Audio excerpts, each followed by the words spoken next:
Hello and welcome to Leicester Medical School. My name's Suzanne Dawson. I'm a geriatrician by trade. That means I generally look after the medical problems of older people.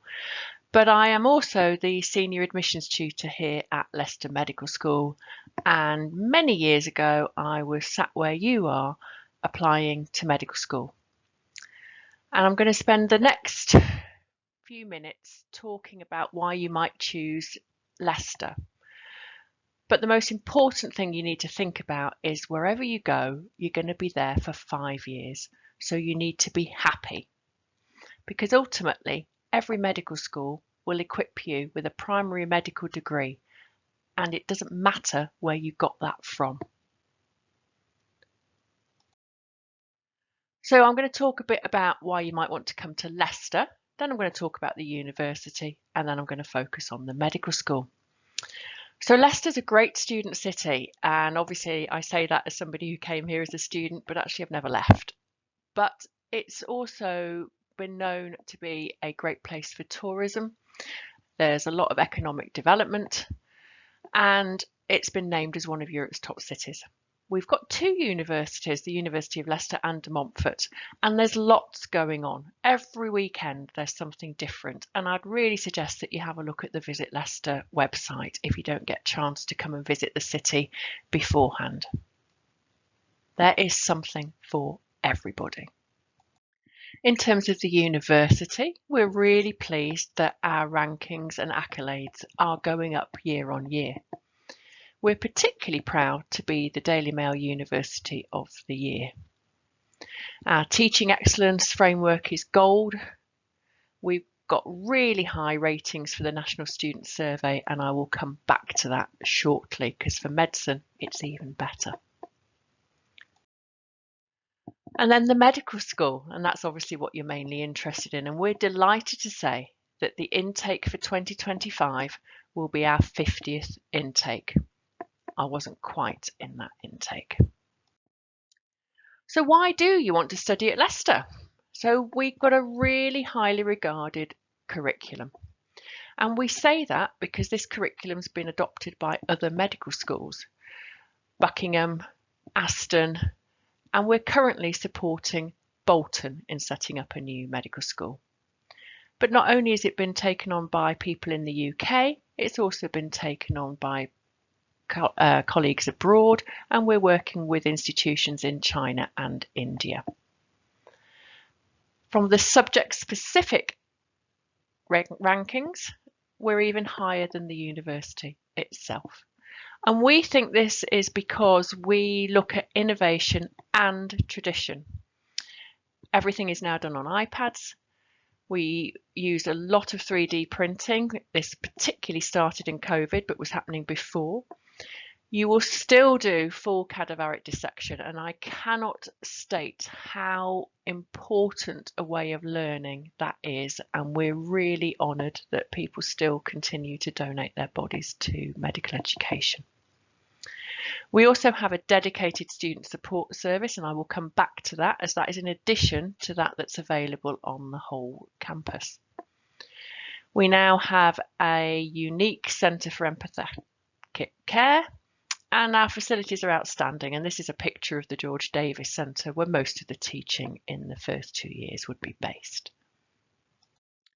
So I mentioned the National Student Survey earlier, and these are the results for 2025. You can pause the slide here to look at them in more detail, but you'll see that we perform highly across all the main areas that were assessed. But this next slide shows the overall, and we're first. And this is the 3rd year in a row that we've been first, and we're delighted about that. But that by no means means we're sitting on our laurels. We're determined to keep improving and keep scoring as high as this with our final year students. We're known for research, and in fact, we are one of the highest ranking universities for clinical research. And you may think, well, why is that important? Well, it means you'll get taught by people who are at the forefront of their careers. and subjects. But also it means that if you wanted to go on and do any research, be that as a small project or as a student selected component, or if you wanted to undertake an intercalated degree, then we're a really good place to be thinking about that. But what about our courses? So we offer 2 courses. There's a 6-year course, which is our Medicine with Foundation year, and then our standard entry 5-year course. Both lead to the same degree, MBChB. Now you'll see that some schools are MBChB, some are MBBS, some are BMBS. It all means the same thing, and it's effectively that you graduate with 2 degrees. One is a Bachelor of Surgery, one is a Bachelor of Medicine, and it depends whether people have changed from the Latin or gone to English as to what the initials are. Everybody in the UK now needs to sit the medical licensing assessment, and the first intake of our students did this very recently and did really well. And as I said earlier, this gives you a primary medical qualification that entitles you to practice in the UK and to register for foundation training. You would be provisionally registered with the GMC. You can only be fully registered after the first year of foundation training.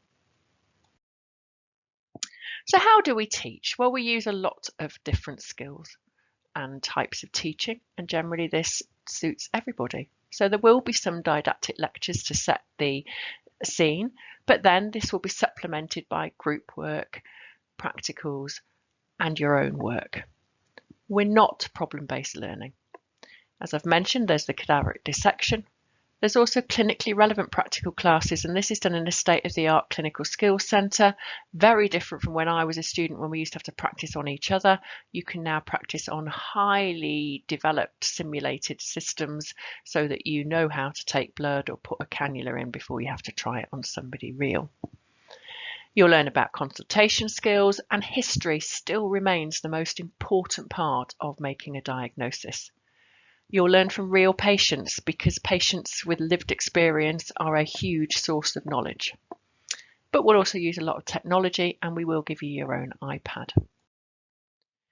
So this is an image of our dissection room. Obviously, we are not allowed to show the cadavers.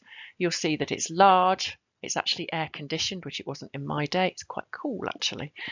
There's lots of television screens. We use Apple TVs. Your own group will have a cadaver, and this group is your small work group, and that's usually 8 to 10 students, and you'll be all together for the first 2 years. We do also have prosections and models and 3D printing to supplement all of this. I mentioned the clinical skills unit, and these are some images from it. This is based at the Robert Kilpatrick building down on the Leicester Royal Infirmary site. And in addition, most of our district general hospitals have a clinical skills unit as well. I've mentioned about learning from patients, and if you come to one of our open days or are lucky enough to be made an offer and come to an offer holder day, you'll be able to meet our patient and carer group. So the Medicine with a Foundation year course is, as I say, 6 years long. The first year, or year 0, is separate to the other medical courses. After that, if you progress successfully, you join year 1 of the 5-year course and run alongside that. So you're a medical student right from the start. In that year 0, there are 4 modules, and it's a real chance for you to develop in a number of areas. This is the curriculum outline for the 5 years. If you look on the website, there's much more information, and the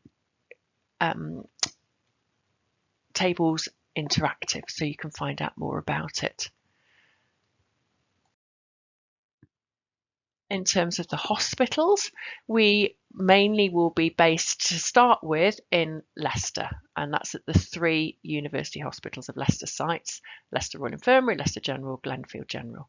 And there's the Leicestershire Partnership Trust, which is actually where I mainly work these days. But you will also go on outblock. and that's to district general hospitals. And we consider that really important. The demographics of the city are quite different to the demographics of the rest of the county and the surrounding area. And yet when you work, you need to know about all these different presentations and how these different cultures and groups respond to illnesses and how they present. And so it's really important that you get this mix. In addition, the majority of hospitals are not large teaching hospitals. So again, you need to know about the different types of settings. When you are on outblock, which is generally for about 50% of years 3, 4 and 5, we will provide free accommodation on site because we know you will also be paying for accommodation in Leicester if you're not living at home. So we offer the opportunity to intercalate. A number of students do this, but it is not mandatory. You can intercalate between years 2 and 3. This would be a bachelor's, or you can intercalate between 3 and 4 and 4 and 5. Most are now intercalating between 4 and 5 and getting a master's. These are some of the courses that we offer here in Leicester, but you can also go elsewhere. So other things that happen while you're on the course. We offer HCA training. This is in the first year, and we think this is really important. Nobody should be too posh to wash or help a patient. In addition, it's an opportunity to see what it's like on a ward, as you may not have had that opportunity before. It also means that you can get the certificate, and if you wish, you can register for working on the bank and get paid. And this is a great way to earn some money while learning as well, because you can rotate around departments and see a lot of different things. Everybody gets to choose a student selected component. So this might be an area that perhaps you haven't seen and you're interested in, or it might be an area that you've done, you're really interested, you're thinking about it for a future career. There's a number of options available. You can get involved with a number of projects and societies. And we have a very active student society, which comes under the umbrella of LSUMA. And then within that, there are sports societies, revision societies, and then a number of other societies, such as those listed here. And Med Race has actually been recognised nationally for the work that it's done. And all students get to go on an elective. This is after finals. Many students go abroad, but similarly, some students will stay in Leicester. And again, it's all down to personal choice as well as cost. Again, earlier I mentioned about personalised support. There is a lot of support available on the university as a whole with wellbeing and accessibility. And in the residences, there is a 24/7 service. But within the medical school itself, you will have a personal tutor. You'll have access to our dedicated pastoral and academic support units. We run a health enhancement programme module, which contains wellness action plan learning, as if you can't manage your own health, you can't work safely as a doctor. And all our unit leads and lecturers are really approachable. And so we think you can ask for help very easily and get it. Just drop them an email. Then after graduation and completion of the medical licensing assessment, you apply for foundation training. And our graduates historically progressed really well through this and beyond. And in fact, some evidence suggests that ours are in the top quintile of earners, and that's amongst medical and dental graduates, not just all graduates. So what about how to apply to Leicester Medical School? And so the next few slides, I'm going to talk about that. So what are we looking for? This slide lists some attributes that we might be looking for a prospective medical student, but actually a lot of these attributes are the same for other healthcare professions. So you really need to be thinking about why you want to do medicine and not one of the other healthcare professions. Medicine's hard. It's hard work. It's hard during the degree course. It's ongoing learning all the time. I'm still learning things new, and I've been qualified nearly 35 years now. You have to deal with uncertainty. No two patients will present in the same way. No two patients will have exactly the same result. No two patients will respond in exactly the same way to their treatment. They will get different side effects and different benefits. And that uncertainty is something you will have to deal with every day. You need to have an interest and aptitude for science, because ultimately when you can't make a diagnosis, you need to go right back to the basics, and this is how we try and then put everything together. And this forms part of clinical reasoning.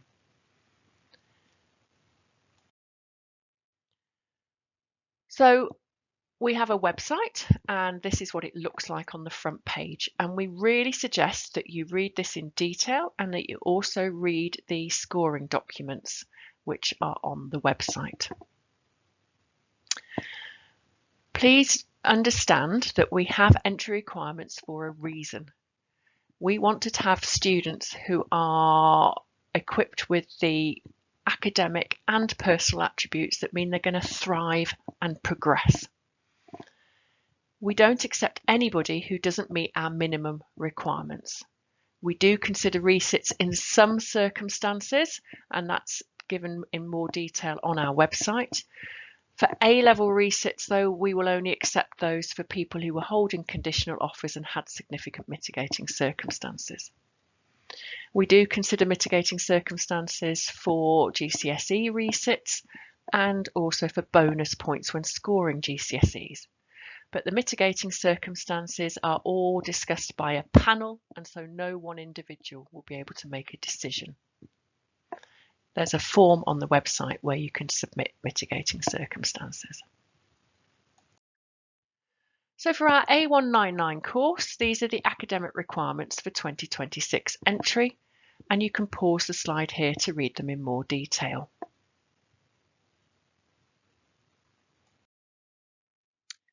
For A100, these are the academic requirements for 2026 entry. You'll note that the GCSE requirements and A-level requirements are higher, but the subject requirements are the same. We do have a contextual offer policy at Leicester for people who are either doing Realising Opportunities, one of the UKWP Med progression programmes, or live in IMD Decile 1, plus get the UCAT bursary, free school meals, or a 16 to 19 bursary. The progression programmes must all have been completed by the November of the year in application, i.e. before we interview.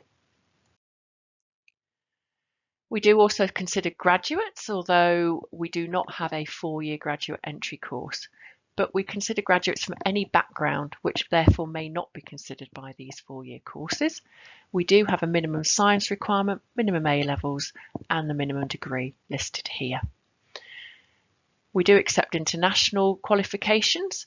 We note that some students who study internationally may not have formal year 10-11 exams, i.e. GCSE equivalents, so we may need to see school transcripts. There's a lot of information on our website, or you can email the transcripts in.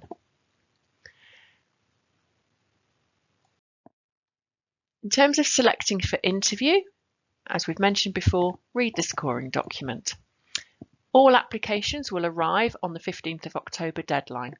We screen them to check that they meet our minimum requirements. For A-level predictions, that can be 2 grades below the offer you are expecting, but lower than that we would not consider.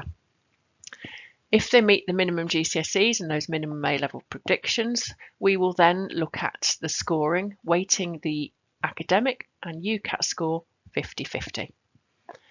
We rank within an own group. So for instance, if you're a predicted A-level, you're compared to other predicted A-levels. If you're an achieved A-level, to other achieved A-levels, graduates to other graduates.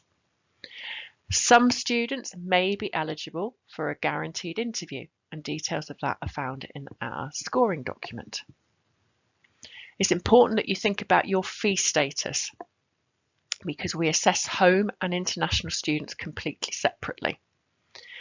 If you are an international student at the point of registration, then you will have to pay international fees for that year. Your status can change on the course, but you can't change the amount you pay that year. It would be the following year where it would change.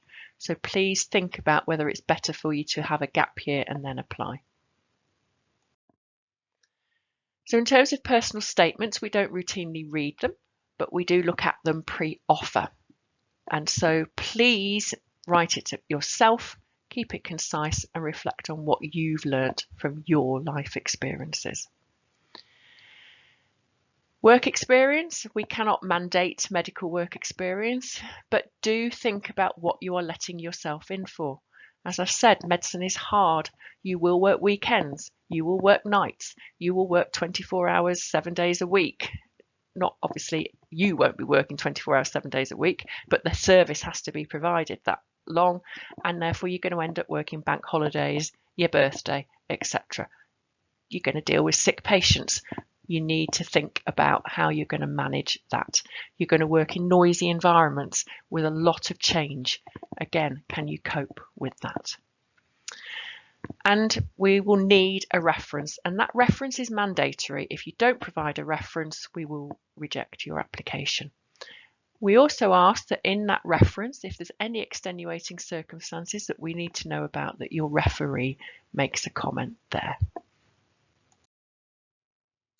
Which brings me on to specific learning difficulties, disabilities and health conditions. Every year we're asked whether you should declare these. The answer is yes. If you don't tell us about them, we can't make any reasonable adjustments for you. In addition though, we are looking to produce practicing doctors. This is not a degree where we're expecting you to leave with a degree and never work. At the point of registration, we're looking at you providing the NHS with workforce in 5 years' time. And therefore you need to be fit to do that job. And that involves working in certain environments I've mentioned before. It involves doing the practical tasks that are mandatory for a medical degree. And so there are requirements that need to be met, and you can find further information about this at the HEOPS website, and this is the Higher Education Occupational Physicians Society. So all students need to have occupational health clearance, but if you have a health condition or a disability, we may get a formal occupational health assessment, not because we don't think you're necessarily going to practice, because actually in over 10 years of doing this, there's only been 2 students who weren't fit to practice, and I refer probably 40 students formally to occupational health every year. The main reason for sending you is so that they can talk about the support available, they can talk about adjustments that might be available, and they can talk about how you can seek help once you're on the course. We're actually very much trying to get you to thrive. And again, if we don't know about things, we can't help you thrive. You will also have to do an enhanced DBS check. So if you do have a criminal record, we will need to know about that. So as you know, UCAT has changed for 2025 and we've therefore had to change our scoring system. We're now going to score it out of 48 and details are in the scoring document. In essence, anything that's at 2,400 above will probably score 48, and in the bottom 2 deciles you'll just get the maximum 16 points. SJT band 4 will be automatically rejected. The evidence is that if you practice papers on the UCAT website, don't need to pay for courses, you will do better. And don't forget there's a bursary available, and that's a contextual flag. Academic scoring has also changed. Rather than being out of 32, it's now out of 48. And yet the same subjects, the 4 mandatory and your next best 4 are still scored. If you did maths and further maths, we'll look at the highest score. If you've done resits, we'll score the first sits. And we're looking at 8 in the same year. So we will not score GCSEs achieved in earlier years unless there are mandatory subjects.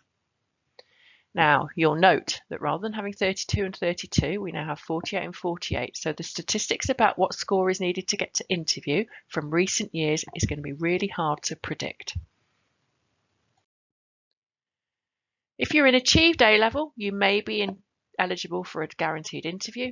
See the scoring website page. Otherwise, we'll score your GCSEs and give bonus points if you exceed our A-level requirement. The same for A199. If you are a graduate, again, you must meet the GCSEs, but we'll score your A-levels and your degree. If you're quick at sums, you'll see that it's possible to get a higher score, but we'll cap it at 48. If you've got international qualifications and don't have GCSE equivalents or formal exams that we can score, we'll need to see your transcripts. and we use ECTIS to look at equivalences. So in terms of interviews, we use multiple mini interviews. These are usually 7 stations long and each station's 8 minutes long. They look at a variety of different skills. Some people will like some stations more than others, but that's fine. We want a range of people. We don't want you all to look the same. Our top tip is you answer the question that you're being asked and not what you think you're being asked. Our interviews will be face-to-face for home students, online for international students. We're planning to run offer holder days in March and April. Interviews will take place in December and January, but offer making will carry on into the summer because of the UCAT deadlines and you receiving other offers and then making your decisions. So to finish off, I'm just going to put the slide about why we think you should study at Leicester again, so you can read it. But I would summarise it as we produce happy students who are supported to achieve their full potential and are prepared for their foundation programme jobs and then progress in their career. Thank you for listening.